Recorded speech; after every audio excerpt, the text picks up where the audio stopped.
सरकार को इतना बहुमत मत दो, इतनी ताकत मत दो कि वो जनता की भावनाओं को कुचल दे। बराबर का सिस्टम होना चाहिए और कुछ मजबूत लड़ाके होना चाहिए। मैं तो देख रहा हूँ राजस्थान में 1 साल के अंदर कौन है लड़ाका, आपको बताऊं मुझे? खाली तेज सुपर डुपर गमछा से नाचने वाले नेता को आपकी मदद कर सकते हैं? जागरण के कार्यक्रम के अंदर यहाँ के मुख्य अतिथि हमारे महाराज जिन्होंने लंबी तपस्या की, सेवा की और आप सब उनका आदेश मानते हैं, तुलसीदास जी महाराज साहब, हमारे उप प्रधान जी,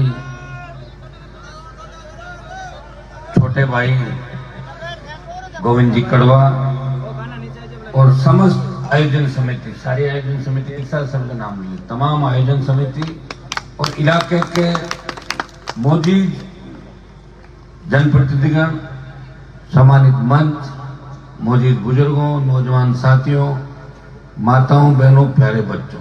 माताओं बहनों की संख्या बहुत ज्यादा तादाद के अंदर है। सबसे पहले तो मैं क्षमा प्रार्थी हूँ, लेट हो गया, जयपुर से सीधा आया था और चूंकि आप लोगों ने जिद की कि आना ही पड़ेगा, जब मैं माता जी को छोड़ के आया हूँ, कल उनको वापस नागौर मुझे लेके आना है। तो मुझे अच्छी तरह याद है कि आप लोग भी जिद के पक्के हो। जब लोकसभा चुनाव के अंदर में आया था, दोनों बार, पिछली बार भी भारी वोटों से आगे रखा और इस बार भी जबरदस्त तरीके से आपने मेहनत करके, मुझे पता है कितना जोर लगाया होगा यहाँ पे सामने वाली पार्टी ने, लेकिन फिर भी आपने मुझे अच्छे वोटों से, नौजवानों ने, सब लोगों ने जिता के दूसरी बार लोकसभा के अंदर भेजा और जाहिल क्षेत्र में चुनाव जीतने के बाद शायद मेरा पहला ही कार्यक्रम होगा जाहिल के अंदर। बड़ा पंचायत मुख्यालयों का कार्यक्रम में रख नहीं पाया, इच्छा थी कि पंचायत मुख्यालय में जाकर धन्यवाद दूं, लेकिन कारण ऐसे बनते गए, बीच बीच के अंदर की कार्यक्रम शुरू नहीं कर पाया और मुझे लग रहा है कि गोराऊ से ही शुरुआत हुई है। तो गोराऊ का ही धन्यवाद लोकसभा चुनाव का। लोकसभा चुनाव में आपने मुझे वोट दिया, 2 बार दिया और उसके लिए बहुत बहुत धन्यवाद और हमेशा आप आशीर्वाद बना के रखेंगे निश्चित रूप से।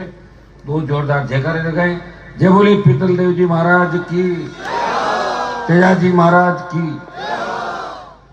सबसे पहले तो कुछ विकास के काम भी गोराऊ, वैसे सांसद जो गांव गोद लेते हैं 5 संसदीय क्षेत्र के अंदर, तो गोराऊ को मैंने, मेरे सांसद उसमें, मैंने तो क्या गोद ले रखा था, आपने मुझे गोद ले रखा था पिछली बार, लेकिन मैंने प्रयास किया कि गोराऊ के अंदर मैं काम कराऊं, कुछ सड़कें बनाऊं, कुछ एमपी कोटे का काम कराऊं।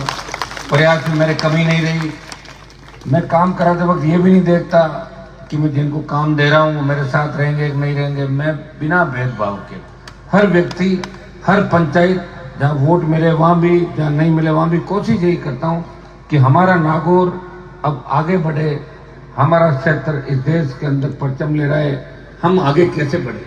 क्योंकि 70 साल तक जो खड्डे खोद दिए थे पहले, उन खड्डों को भर के और नई इमारत का निर्माण हमें करना है इस राजस्थान की राजनीति के अंदर।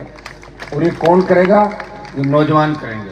मैं धन्यवाद दूंगा मेरे छोटे भाइयों को कि आप सब एकजुट रहें। अगर कोई सरपंचों की लड़ाइयाँ हो जाए, कोई दूसरे मामले हो जाए, तो उनको निपटा लिया करो 2 दिन बाद, सरपंचों के बाद चुनाव तक। उसके बाद सबको एक मंच में बैठ के और समाज का और गांव का, विशेषकर दलित पिछड़े जो हमारे शेड्यूल कास्ट के भाई हैं, उनका भी ध्यान हमें रखना है।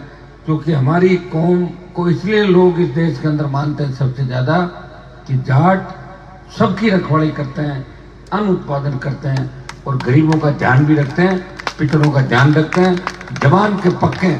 जिस तरह वीर तेजाजी महाराज अपना वचन निभाते हुए 1000 साल पहले गायों के लिए अपनी कुर्बानी दी, शहादत दी, और जब तेजाजी का नाम आता है तो निश्चित रूप से अब पूरे भारत के अंदर, हरियाणा, पंजाब, उत्तर प्रदेश, तमाम जगहों पर वीर तेजाजी महाराज के जयकारे के साथ ही हमारे लोगों के सीने चौड़े हो जाते हैं, भूल जाते हैं कि हम उस कौम से आते हैं जिस कौम से वीर तेजाजी महाराज आते हैं, जिस कौम से महाराजा सूरजमल थे, जिस कौम से सर छोटू राम थे। तो तमाम ये बातें हमें ईश्वर इंगित करती। इतिहास हमें पढ़ना जरूरी है और इतिहास के अंदर जानना भी जरूरी है। हमको वैसे नहीं है, हम बहुत मजबूत है। अब धीरे धीरे गिरावट कितनी आ गई। मैं देखता हूँ बच्चे बेरोजगार से तंग आके गलत रास्ते पे जा रहे हैं, लेकिन गलत रास्ते पे कम से कम आप जाएं। मैं अपील करता हूं बच्चों से, नशे से हमें दूर रहना। हम किसान के बेटे हैं और हमारे पास ताकत और पूंजी आपकी है। उत्तर भारत के अंदर राजस्थान, हरियाणा, पंजाब, दिल्ली के इलाके, अगर आप लोग कमजोर पड़ गए तो देश की सीमाओं की रखवाली कौन करेगा? अगर आप लोग कमजोर पड़ गए तो भारत का इतिहास आगे कौन लिखेगा, कौन इतिहास बनाएगा? इसलिए भाइयों, एक संदेश दूंगा कि नशा हमें नहीं करना। आपके नशा कम है, मैं देख रहा हूँ इधर खींवसर, लोहावट, ओसिया, उस साइड में बच्चे नए नए नशे। दूसरी बात, जो नशे के कारोबारी है वो चुनाव के अंदर आ जाते हैं, कुछ लोग उनको वोट भी डाल देते हैं, कुछ लोग कहते हैं कि भामाशा है, 21-51 रुपये लेकर उनको छापा बंधाते हैं। ये अपने को इन चीजों का भी ध्यान रखना। जो नशे के व्यापारी है, नशे के कारोबारी है, उनको एक बात आप कह दो कि आपका स्वागत हम जब भी करेंगे जब आप नशे का कारोबार छोड़ के समाज सेवा के अंदर लगोगे। जो नशे का कारोबारी है वो नशा ही करेगा। अच्छा, आप ये बताएं, लोग कहते साहब हनुमान जी, मैं काजल की कोठरी में रहते हुए कोई दाग नहीं लगा, ये जिले में कोई नहीं कह सकता कि हनुमान जी का फलां जगह काम है या धंधा चल रहा है या बिजनेस है या जमीन है। 1 इंच जमीन नहीं मेरे पास, कितनी? 1 इंच भी जमीन नहीं है। लड़ाई लड़ रहा हूं देश के प्रधानमंत्री और गृह मंत्री से, प्रदेश के मुख्यमंत्रियों से लगातार लड़ाइयां लड़ी। चाहे अब तो ये भजन लाल, ये तो क्या लड़ेगा मेरे से लड़ाई, इसकी छोड़ो। आप तो वसुंधरा राजे, अशोक गहलोत, पता नहीं कितने यहाँ पे जो थे जो इस तरह कहते ये कर देंगे, वो कुछ नहीं कर पाए। और लड़ाई ऐसी लड़ी कि पूरे देश के अंदर बात चली। किसान के कर्ज माफी की लड़ाई अगर देश में शुरुआत की, वो कर्जा खाली जाट समाज का माफ नहीं होता, वो किसान कौम का माफ होता। उसमें कुमार भी था, सुथार भी था, जाट भी था, गुजर भी था, मीणा भी था, यादव भी था, राजपूत भी था, जो खेती करते हैं। उस किसान के कर्ज माफी की बात करके हुंकार नागौर से भरी। हनुमान बेनीवाल 2016 के अंदर हुंकार भरी। बाड़मेर, बीकानेर, सीकर तक पहुंचे और जयपुर पहुंचने से पहले पहले फ्री बिजली की बात जो हमने करी थी, 5 वर्ष पर वसुंधरा से फ्री बिजली और स्टेट हाईवे टोल मुक्त कराए थे।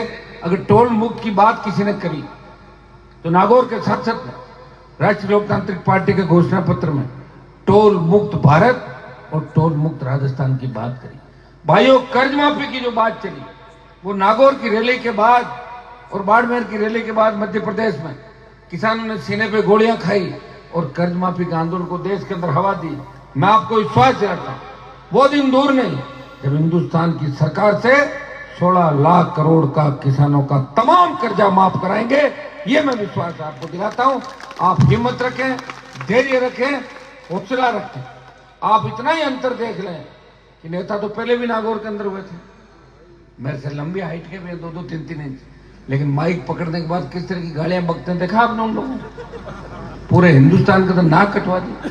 मैं गया लोकसभा के अंदर, मुझे लोग कहते साहब ये नागौर का आदमी है कि मुझे हाँ कि इतनी गालियां बकता, पब्लिक इसको पीटती नहीं। मैंने कहा पता नहीं मौका आएगा जब कर लेंगे छोरे कुछ क्यों सर के अंदर दबोचा था ले जाके रेत के अंदर। तो भाई इस तरह का गाली गलौज करके और जनता को क्या संदेश आप देना चाहते हो? मैं ये नहीं कहता कि प्रत्येक व्यक्ति कोई गाली, मेरे को भी कहते हनुमान जी ने कभी गाली निकाली नहीं। हो सकता है कि भाई भाई आपस में लड़ते हैं, परिवार में बैठते हैं, छोटी मोटी बात भी हो जाती है, नाराजगी भी हो जाती है, पिता पुत्र को, बड़ा भाई छोटे भाई को कुछ कह देता है, निकल जाते हैं। मैं ये नहीं कहता कि कोई पहली बार ये गाली गलौज उन्होंने ही की, लेकिन सार्वजनिक मंचों पे अगर देश में गाली बकने का काम किया और रिकॉर्ड बनाया तो उसी व्यक्ति ने बनाया जिसने सारी परंपराएं तोड़ दी। हाँ, सारी तोड़ दी साहब, और नागौर की मजाक बना दी। वो तो मुझे धन्यवाद दो कि लार लार में ठीक कर रही हूँ। तो हाँ, तो लोग कह नागौर का जत लोग कहते हनुमान जी भी तो नागौर का, ठीक बात हनुमान जी नहीं तो बाकी भरोसे तो देख लिया मगा मेरी काम सीधे चाल किए ना छोरा आइसक्रीम खाड़िया खंड कहीं कर रहे हो ना। अपने को एक चीज का ध्यान रखना, गौरव बड़ा गांव है इस इलाके का, और गौरव का संदेश, यहाँ जाओ इधर आ जाओ, गौरव का संदेश आसपास के पूरे इलाके के अंदर जाता है। हमारी बेटियां आगे बढ़े, हमारे बच्चे पढ़ लिख के आगे बढ़े। कॉलेजों की कमी थी नागौर जिले के अंदर। मैं खींवसर का विधायक था, वसुंधरा की सरकार थी, लेकिन खींवसर में कॉलेज की शुरुआत करी और उसके बाद 10 कॉलेज, जैसे ही खींवसर में कॉलेज खुला, बीजेपी के विधायक दौड़ने लगे वसुंधरा के पास कि ये क्या हो गया, जो सबसे ज्यादा आपके खिलाफ उसके कॉलेज खुल गया, हमारे भी खोलो। तो 4-5 और खुल गए। फिर अशोक गहलोत आए वापिस, 4-5 कॉलेज मैंने खुलाई, तो 20 कॉलेज जिले में खुल गई। इस कॉलेज का फायदा सबसे बड़ा यही है कि हमारी बेटियों को 12th करने के बाद बाहर जाने में दिक्कत होती है। वो कहाँ शहर के अंदर किसान की बेटियां जाएगी, कैसे पढ़ेगी, कौन उनकी रखवाली करेगा, जो हालात बन रहे हैं वो ठीक नहीं है।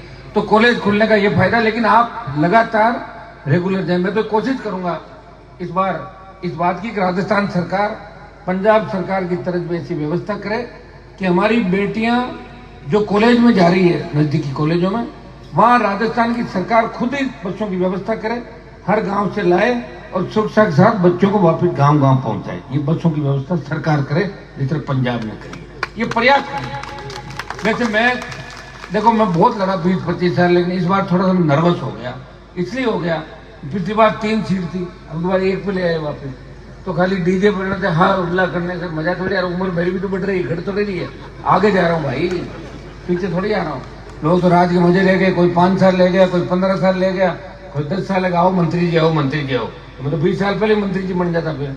क्योंकि मेरी लड़ाई है आपकी कि किसान के हाथ में सत्ता की चाबी कैसे आए, किसान का बेटा सत्ता पे कब्जा कैसे करे, और सत्ता ऐसी हो, अतिवृष्टि, ओलावृष्टि, फसल बीमा, अगर नुकसान हो गया तो आपको सरकारी तरफ नहीं देखना पड़े, पटवारी आएगा, कलेक्टर आएगा, अपने आप ही व्यवस्था हो, पैसा अपने आप आपके खाते में आ जाए और किसी तरह का नुकसान नहीं हो। खेत खेत सिंचाई का पानी, मुफ्त बिजली, सशक्त लोकायुक्त, सड़क, पानी, बिजली, स्कूल, अस्पताल, ये प्रमुख चीजें जिनसे हम कोसों दूर है। ये कुछ मामले आपने मुझे दिए। मैं आपको विश्वास दिलाता हूं कि नागौर के अंदर सबसे ज्यादा केंद्रीय विद्यालय मैंने स्वीकृत कराए 4, जो हिंदुस्तान के किसी संसदीय जिले में नहीं थे। रुक गए, आचार संहिता लग गई, सरकारें बदल गई, अब चारों खुल जाए, लेकिन खींवसर का उपचुनाव आ गया। उपचुनाव आ गया तो सरकार कैसे पैसे देगी भाई? अगर दे देंगे तो हनुमान जी के वोट बढ़ जाएंगे। ये पैसा रोकना है। फिर भी देखो लड़ रहा हूं, रुक नहीं रहा हूं। डीईसी की मीटिंग ली मैंने, मीटिंग के अंदर निर्देशित कराया कि सबसे ज्यादा ढाणियां खींवसर, नागौर, जाहिल के अंदर, नागौर जिले के अंदर प्रत्येक ढाणी में बिजली की व्यवस्था होनी चाहिए। आप अखबार पढ़ते हो कि नहीं पढ़ते हो? सारे लोग सोशल मीडिया पर देखते हो। मैं आपके लिए काम कर रहा हूं। राजस्थान में पहली अगर डिस्ट्रिक्ट इलेक्ट्रिक कमेटी की मीटिंग ली तो नागौर के सांसद ने मीटिंग लेके निर्देशित किया कि दिवाली से पहले हजारों घरों के अंदर रोशनी होनी चाहिए, हमारे बच्चे दिवाली आराम से मना सके रोशनी के अंदर, उस गरीब की झोपड़ी के अंदर, उस गरीब के घर के अंदर भी बिजली की व्यवस्था होनी चाहिए जो अमीर के घर के अंदर है। अब आप जो मेरा देखोगे एमपी कोटे का बजट, तो उसमें आप देखोगे कि 70%, 60% बजट मैंने स्कूल और बिजली इसके लिए दिया, और हर वर्ग, हर जाति को दिया। कोई नहीं कह सकता। लोग कहते हैं हनुमान जी तो जातिवाद करते हैं। अरे जातिवाद तो अपनी जाति में जो पैदा होता है वो अपनी जाति का नाम तो लेगा कि नहीं लेगा? फार्म भरोगे जो भी लिखना पड़ेगा तेरी जाति क्या है। मैं लाएगा जातिवाद? मेरे से पहले कितने लोग थे? ये देश आजाद हुआ उससे पहले भी चलता था। मैं जातिवाद, अगर कहीं अन्याय हो रहा हो और अन्याय किसी जाति के साथ हो रहा हो और मैं उस जाति को न्याय दिलाने पहुंचता हूं, और मेरी जाति के अगर मुलजिम है, बदमाशी करते हैं, तो उनको भी गिरफ्तार करके जेल में डलवाता हूं। मैं जातिवाद नहीं करता, मैं न्याय के साथ खड़ा हूं, अन्याय के खिलाफ खड़ा हूं। अब लोगों को तकलीफ ये है कि लड़ाई तो लड़ नहीं सकते, तो नहीं लड़ाई लड़ तो करे क्या? अरे साहब हनुमान जी हम आप दिखते हैं सबको। अरे भाई लड़ तो रहा हूं, कम से कम इस राजस्थान की लड़ाई को दिल्ली तक ले गया। वो दिल्ली में 5 साल पहले गया था ना, तब मैंने मेरे पुराने सांसदों के लिए ये बातें सुनी। वो कहते थे एक आपके यहाँ से थी ना साहब लेडी, वो वहां थी, मैंने उसको हराया था कि वो तो यहाँ दिन भर घूमती थी, काम कुछ नहीं करती थी, बात नहीं करती थी, जिले का नाम ही नहीं लेती थी। अब बताओ उससे पुराना सांसद। मैंने कहा पिछली बार वाला, और वो भी घूमते थे, उनका भी 2.5-3 करोड़ का बजट बाकी है, वो मंत्री रह गए, कुछ नहीं करा पाए। और मैं सरकारों से लड़ा, सरकारों से लड़के जब देश के अंदर किसानों को आवश्यकता पड़ी, जब हरियाणा, पंजाब, उत्तर प्रदेश के किसान नेताओं ने कहा कि सादत की आवश्यकता है, किसान कौम को आवश्यकता है बलिदान की, कौन बलिदान देगा? हनुमान जी आप बलिदान दो। मैंने कहा मैं क्यों दूं, मेरी पार्टी तो नहीं है, मैं 5 साल सत्ता का सुख भोगूंगा, बाद में दूंगा, सारी ऐसे ही काम करें। बोले नहीं साहब ये तो बहुत बड़ी इज्जत का मामला है, जाट से जाट एक भी मोदी को नहीं छोड़ रहा एमपी। मैंने कहा अगर ये बात है फिर मैं छोड़ता हूँ मोदी को और आपके साथ सड़क पे आता हूँ। बताओ इतना बड़ा बलिदान कोई दे सकता है? और एक बार गाड़ी जब पटरी से चूक जाती है ना, वापिस पटरी में चलने में बहुत जोर आता है। अगर मैं मंत्री बन जाता, 20 सीट ले लेता समझौते में, 18 जीत जाती और 9 मंत्री मेरे और बन जाते राजस्थान के अंदर, मैं कांग्रेस से समझौता करता, उतनी सीटें जिता देता। लेकिन बात ये थी, मैंने कहा था मैं कांग्रेस और बीजेपी से गठबंधन नहीं करूंगा, राष्ट्रीय लोकतांत्रिक पार्टी अकेली राजस्थान के अंदर लड़ेगी और अकेला ही लड़ा था राजस्थान के अंदर। हाँ मैं अकेला रह गया, सही बात है। जब लोकसभा के चुनाव आए, कांग्रेस पार्टी के साथ अलायंस किया मैं बीजेपी के विरोध में खड़ा था, कृषि बिलों को लेके, अग्निवीर योजना को लेके। जब देश की पहलवान बेटियां तो सारी हरियाणा की थी, जब तकलीफ में थी, पहला देश का कोई एमपी उनका भाई उनके लिए लड़ने के लिए गया। वो नागौर का सांसद था तेजा जी का भक्त, उन बेटियों के सम्मान करके जाके खड़ा हुआ और बाहुबली को सबक सिखाया, उसको बताया कि ये हरियाणा तक नहीं मामला, पूरा राजस्थान और पूरा देश इन बच्चों के साथ खड़ा है। मेरा क्या स्वार्थ था उनसे बताओ मुझे? मैंने तो वोट का नहीं कहा, उनको कोई पैसा प्रचार नहीं बनाया यहाँ पर, लेकिन मुझे तकलीफ इस बात की थी। अभी मैं हरियाणा के अंदर, मेरी इच्छा थी कुछ कांग्रेस के लोगों को मैं प्रचार करूं, तो वहां के नेता जिन्होंने मेरी पार्टी थोड़ी आ रही थी, वो अगर हनुमान जी तो आना ही नहीं चाहिए, हनुमान जी यहाँ क्यों आएंगे? मगर हरियाणा तुम्हारे घर का है क्या? हरियाणा तो सबका है, कोई भी आ जा सकता है। भाइयों में थर्ड फोर्स के लोग, जो तीसरे मोर्चे के लोग हैं, वहां ताकतवर जो अभी लड़ाई लड़ रहे हैं वहां पे ताकत के साथ, मैं उन लोगों के प्रचार के अंदर गया। एक जगह मेरे हेलीकॉप्टर को नहीं उतरने दिया, मैं वहां गया, 4 जगह प्रचार करके आया। लेकिन मैं किसी पार्टी का प्रचार करके नहीं आया, मैं व्यक्तियों का प्रचार करके आया कि ऐसे लोगों की विधानसभा में आवश्यकता है। कांग्रेस की अगर 60 सीट आ जाए तो दादागिरी नहीं कर सके, 10 मजबूत लड़ाके भी सामने चाहिए। एक चीज हमेशा ध्यान रखो, किसी भी सरकार को इतना बहुमत मत दो, इतनी ताकत मत दो कि वो जनता की भावनाओं को कुचल दे। बराबर का सिस्टम होना चाहिए और कुछ मजबूत लड़ाके भी होने चाहिए। मैं तो देख रहा हूँ राजस्थान में 1 साल के अंदर कौन है लड़ाका, आपको बताऊं मुझे? खाली तेजल सुपर डुपर गमछा से नाचने वाले नेता कोई आपकी मदद कर सकते हैं? गमछा हिला दे, उससे क्या हो जाएगा? लड़ाई लड़नी पड़ती भैया। अभी बीकानेर के अंदर जब मामला हुआ, कौन आया कौन गया बताओ मुझे? सेना को झुकाया कि नहीं झुकाया? सेना का हम सम्मान करते हैं, लेकिन सेना के अंदर इस तरह ये अधिकार नहीं सेना को कि सेना हमारे किसी सैनिक की शहादत हो जाए और उस पर पर्दा डाल के और बॉडी ला के रख दे, बोले जला दो। ऐसे नहीं, सेना भी हमारी रखवाले की है, किसान के बेटे हैं। देखिए सड़क से सदन तक अगर लड़ाई लड़ी और इस राजस्थान का सम्मान देश में बढ़ाया, खाली नागौर का ही नहीं, नागौर का तो बढ़ाया और आपके समाज का बढ़ाया, लेकिन पूरे राजस्थान का सम्मान हरियाणा, यूपी, पंजाब और बिहार तक बढ़ाया। तो नागौर के सांसद ने प्रयास किया, आपका सम्मान बढ़ाया किसान कौम का और विकास भी कराया। पहली बार 5 साल के अंदर हजारों करोड़ रुपया दिल्ली सरकार का या नागौर की सड़कों पे, जिले की सड़कों पर आया। नागौर शहर के अंदर गोविंद जी 60 करोड़ रुपए खर्च हो रहे हैं। नागौर जैसे तो पता नहीं कितने शहर होंगे देश के अंदर, और 2 करोड़ रुपए खर्च नहीं कर पाते एमपी, बिना नियम कायदों के कर रहे हैं। कोई सड़क छोटी मोटी गलत बन गई तो वापिस जांच करा के चेक कराएंगे। प्रयास में कोई कमी नहीं रखी। मैं जितनी मेरी 25 साल यहाँ आने के बाद दिए, आपकी सेवा के अंदर विश्वविद्यालय से लेकर विधानसभा और विधानसभा से लेकर लोकसभा तक का सफर, आज जिनसे मैं मुकाबला कर रहा हूँ वो कम लोग नहीं है। 1-1 लाख करोड़ का तो घोटाला करके खा गए, 1 लाख करोड़ खा गए। उन लोगों कितने लोग तो उनके नौकरी कर रहे होंगे, कितने लोग पैसे में आप बताओ बेरोजगारी मिल जाएंगे हर कहीं के, लेकिन फिर भी वो ये व्यक्ति लड़ाई लड़ रहा है। जब आपके समाज को जरूरत पड़ी, किसान को जरूरत पड़ी, हार्डकोर अपराधी जब किसान के बेटों पे गोलियां बरसा रहे थे, उनकी हत्याएं कर रहे थे, उन अपराधियों को उनके अंजाम तक पहुंचाया, तो नागौर के सांसद उन अपराधियों को भी उनके अंजाम तक पहुंचाया। उन नेताओं को जिनको एनकाउंटर का बहुत शौक था, जिन्होंने एनकाउंटर कराए, उनको भी सलाखों के पीछे पहुंचाया। जिसके पीछे पड़ा उसको दिन में तारे दिखाए, हारा नहीं, झुका नहीं, लड़ता रहा, भूखा पैसा रह गया, लेकिन दुश्मन के साथ जाके खड़ा नहीं हुआ।